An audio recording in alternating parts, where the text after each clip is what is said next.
நண்பர்களே, நீங்கள் பார்த்து கொண்டே இருப்பது உங்கள் கௌசிகா ரிவ்யூ. சரி வாங்க வீடியோக்குள்ள போய் என்ன நடக்க போகுது அப்படின்னு சொல்லிட்டு பாத்தீங்கன்னா, இனிமே தாங்க ஆரம்பமே. இதுக்கு மேல எந்த ஒரு முடிவும் வரப்போறதில்ல. இதுக்கு மேல பிரச்சனைகள் ஒரு பக்கம் படிக்கட்டு மாதிரி அப்படியே சும்மா புசோன்னு போயிட்டே இருக்க போது. என்னடா சொல்ற அப்படின்னு சொல்லிட்டு பாத்தீங்கன்னா, கரெக்டா நம்ம மல்லி இருக்காங்கல்ல, அவங்க இருந்துன்னு அவங்க வாழ்க்கையில ஒரு தலை அமர்ந்துன்னு ஃபீல் பண்ணிருக்காங்க. இது மொத்தத்துக்கும் காரணம் நம்ம நாகுதாங்க. சாரப்பாம்பா நாகு வர நினைக்கலாம், ஒரு குண்டை தூக்கி போட்டு போயிடுறாங்க. உன் புருஷன் அவங்ககிட்ட ஒண்ணுமே இல்லை, அதனால வேற வழி இல்லை, அதனால இப்போ பொண்டாட்டி தாசனா சுத்தின்னு இருக்கான். இன்னும் கொஞ்ச நாள் கழிச்சு அவனுக்கு எல்லாம் வந்துருச்சுன்னா உன்னை அப்படியே சும்மா தூக்கி போட்டு போயிடுவான். அவனை நம்பாத. அவன் இப்போ இந்த மாதிரி சுச்சுவேஷனில் இருக்கிறதுனால உங்கள்கிட்ட பாஸ்தா காட்டுறான். காசு இருக்கிற போது ஒரு நாளாக உங்கள்கிட்ட பாஸ்தா காட்டிக்கிறானா, அதனால புரிஞ்சுக்கோ தெளிஞ்சுக்கோ அப்படின்னு சொல்லிட்டு சொல்கிறாங்க. இதை கேட்டதான் நான் விஜய் நம்ம மல்லிக்கு என்ன சொல்கிறது ஏது சொல்கிறேன்னு சொல்லிட்டு ஒன்றும் புரியல. விஜய் நம்ம கூட வழக்கமாக இருக்கிற மாதிரி தான் இருக்காரு. ஒருவேளை நம்மளை விட்டு போயிடுவாரோ அப்படின்னு சொல்லிட்டு உட்காந்து அழுதுட்டு இருக்காங்க. நைட்டு 12 மணிக்கு உடனே நம்ம விஜய் திடீர்னு எழுறாங்க, மல்லி என்னாச்சு அப்படின்னு சொல்லிட்டு கேட்குறாங்க. நம்ம மல்லி எதுன்னு ஒன்றும் இல்லை விஜய், நார்மலாக தான், என்னன்னு தெரியல, தூக்கம் வரல, தூசு வந்துருச்சா, சரி ஒரே நிமிஷம் சரி அப்படின்னு சொல்லிட்டு போய் டவுல் எடுத்துன்னு தண்ணி எடுத்துன்னு வராங்க. அப்படியே ஃபேஸை வந்து அதில் விட்டு எடுன்னு சொல்லிட்டு ஃபேஸை விட்டு எடுக்கிறாங்க. கொஞ்ச நேரம் தூக்கமே போயிடுது மல்லிக்கு. எனக்கு தூக்கமே வரல விஜய், தண்ணியில் ஃபேஸை வச்சுதுனால அப்படின்னு சொல்லிட்டு சொல்கிறாங்க. உடனே வெண்பா திடீர்னு எழுந்து எனக்கும் தூக்கம் வரலப்பா அப்படின்னு சொல்லிட்டு சொல்கிறாங்க. என்னடா இது இந்த மாதிரி ஒரு கூத்தா போச்சு அப்படின்னு சொல்லிட்டு கொஞ்ச நேரம் பார்த்தா குல்பி அப்படின்னு சொல்லிட்டு குல்பி ஐஸ்காரன் குல்பி எடுத்துன்னு வரான். உடனே பார்க்கணுமே அப்படியே சும்மா விஜய் ஒரு பக்கம் அடிச்சு பிடிச்சி குல்பி ஐஸ்கார்கிட்ட போய் ஐயா சாமி குடிய ஐஸ் அப்படின்னு சொல்லிட்டு குல்பி ஐஸை 3 வாங்கிட்டு வெளியே வந்தா, திடீர்னு நம்ம வெண்பாவும் வழியா அப்படியே சும்மா பக்கம் வந்து அதை வாங்கி 3 பேரும் ஒரே டைம்ல லிக் பண்ணிட்டு இருக்காங்க. அதை பார்க்கும் போது நமக்கு ஒரு பக்கம் என்னடா நமக்கு குல்பி ஐஸ் தராம அவங்க மட்டும் சாப்பிட்டு இருக்காங்களே அப்படின்னு சொல்லிட்டு என்னங்க பண்றது, அவங்களுக்கு கிடைச்சது நம்மளுக்கு கிடைக்கல, அவ்வளவுதான் மேட்ரு. நம்ம பக்கமெல்லாம் குல்பியா எந்த ஒரு ஐஸும் 6 மணிக்கு மேலேயே வராது.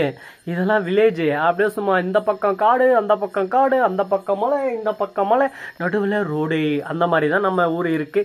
அதனால எந்த ஒரு நைட்டு என்ஜாய்மெண்ட்டு கிடையாது. அதனால இருக்கிறத அனுபவிச்சுன்னு சந்தோஷமா இருந்துடணும். அதை தவிர வேற எதுவும் சொல்ல விரும்பல. சரி, இந்த மாதிரியெல்லாம் ஒரு பக்கம் போயின்னு இருக்க, மறுபக்கம் என்ன நடக்குதுன்னு சொல்லிட்டு பார்த்தீங்கன்னா, அடுத்த நாள் காலையில் ஆயிடுது. நம்ம விஜய் மல்லி ஒரு பக்கம் கண் முழிக்கிறாங்க. அந்த சமயத்தில் தான் இந்த பிரச்சனை ஆரம்பிக்குது. படிக்கட்டு மாதிரி டிங் டிங் டிங் டிங்னு. என்னடா பிரச்சனை அப்படின்னு சொல்லிட்டு பார்த்தீங்கன்னா, நம்ம அதாவது ஆறுமுகம் என்கிற கேப் மாதிரி முள்ள மாதிரி இருக்காரு இல்லை, அவர் என்ன பண்ணுறாரு அப்படின்னு சொல்லிட்டு பார்த்தீங்கன்னா, தான் பொண்ணு நிஷாவை கூட்டிகிட்டு வராங்க. வர்றதோட மட்டும் இல்லாமல் எங்கே வராங்க அப்படின்னு சொல்லிட்டு பார்த்தீங்கன்னா, நம்ம ரஞ்சிதத்தை ராஜேஸ்வரியும் பார்க்க. ரஞ்சிதம் டோரை திறந்து அடடே வாங்க, என்னைக்கும் வராதுங்க, நீங்கள் வீட்டுக்கு வந்துக்கிறீங்க, என்ன விசேஷம், நீங்கள் சொத்தை எல்லாம் சுருட்டுவீங்க, நீங்களே வச்சுப்பீங்க, இதெல்லாம் நாங்கள் ஏற்றுக்கணுமா, இதெல்லாம் எங்களால் ஏற்றுக்க முடியாது அப்படின்னு சொல்லிட்டு கேள்வி கேட்க வந்திருக்காங்கன்னு சொல்லிட்டு நம்ம ரஞ்சிதமும் ராஜேஸ்வரி தப்பாக புரிஞ்சுக்கிறாங்க. உங்களை பற்றி எதுவும் நாங்கள் கேட்கறதுக்கோ சொத்தெல்லாம் நீங்கள் திருடிட்டேன்னு சொல்கிறதுக்கோ நாங்கள் வரல. எங்களை பொறுத்த வரைக்கும் எங்களுக்கு வெண்பா வேணும், அதுக்காக என்ன வேணாலும் நாங்கள் செய்வோங்க அப்படின்னு சொல்லிட்டு சொல்கிறாங்க. உடனே அந்த இடத்துல தான் நம்ம ராஜேஸ்வரிக்கும் ரஞ்சிதத்துக்கும் ஒரு ஐடியா வருது. நாம அவளை கஷ்டப்படுத்தணும்னு நினச்சின்னு இருக்கோமே, இதே ஒரு கஷ்டமாக நம்ம வச்சிடலாமே. அவங்ககிட்ட இருந்து நம்ம எல்லாத்தையும் பிடிங்கிட்டா அவங்க அதிலே கஷ்டத்திலே நூடுல்ஸ் ஆகி உருகுலைஞ்சு போயிடுவாங்களே. இதை நம்ம பண்ணலாமே அப்படின்னு சொல்லிட்டு யோசிச்சுன்னு இருக்காங்க. ஆமாம் பண்ணலாமே அப்படின்னு சொல்லிட்டு நாமளும் ஒரு பக்கம் யோசிக்கிறோமே. என்னங்க பண்ணுறது, எல்லாமே ஒரு பக்கம் அந்த கடவுளோட அருளோட நல்லபடியாக ஸ்மூத்தாக போயிட்டு இருக்கு. இதுக்கு நடுவில் speed break tick tick tick டிக்னு வருமானு சொல்லிட்டு பார்த்தீங்கன்னா, கண்டிப்பாக டிக் டிக்குன்னு டுக் டுக்குன்னே வரப்போகுது ஸ்பீட் பிரேக்கு. இந்த சமயத்தில் நம்ம விஜய் எப்படி அதை கையாள போறாரு, எப்படி அதுலேருந்து தப்பிக்க போறாரு, இதுலேருந்து நம்ம விலகி சொன்னா நிறைய விஷயங்கள் நம்ம பண்ண இழந்தாதான் முடியுங்க. எடுத்த உடனே நான் தானே இங்கே எல்லாமே நான் பண்ணிடுவேன்டா அப்படின்னு சொல்லிட்டு அதிகமான கான்ஃபிடன்ட் நம்பிக்கை இருக்கணும். அதுக்குன்னு ஓவர் அதிகமாக இருக்கக்கூடாது. பொறுமையாக இருந்து இந்த விஷயத்தை நம்மளால் செய்ய முடியும். ஏன்னா எல்லாராலையும் எல்லா விஷயத்தையும் செய்ய முடியும்னு சொல்லிட்டு சொல்ல முடியாது. என்னதான் டைலாக் படத்தில் விட்றாங்க, அதில் விட்றாங்க, இதில் விட்றாங்க சொன்னாலும் அந்த ஒரு விஷயத்தில் அவங்க செய்ய முடியாது, நம்மளால் கண்டிப்பாக செய்ய முடியாது. அது இயல்புன்னு சொல்லலாம், இயற்கையோட வரணும்னு சொல்லலாம். அதுதான் தனித்துவமாக தனித்து காட்டுறது.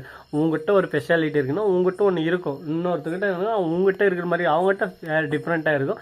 ஸோ நண்பர்களே, இந்த வீடியோ பிடிச்சிருந்தா லைக் பண்ணுங்கள், கமெண்ட் பண்ணுங்கள், ஷேர் பண்ணுங்கள், டிண்டிங் பெல்லை தட்டி விட்டு போங்க. அப்போ தான் நான் போகிற அடுத்தடுத்த வீடியோ உடனுக்குடன் வரும். மிக்க நன்றி. தேங்க்ஸ் ஃபார் வாட்சிங். Tata, see you. நன்றி, வணக்கம்.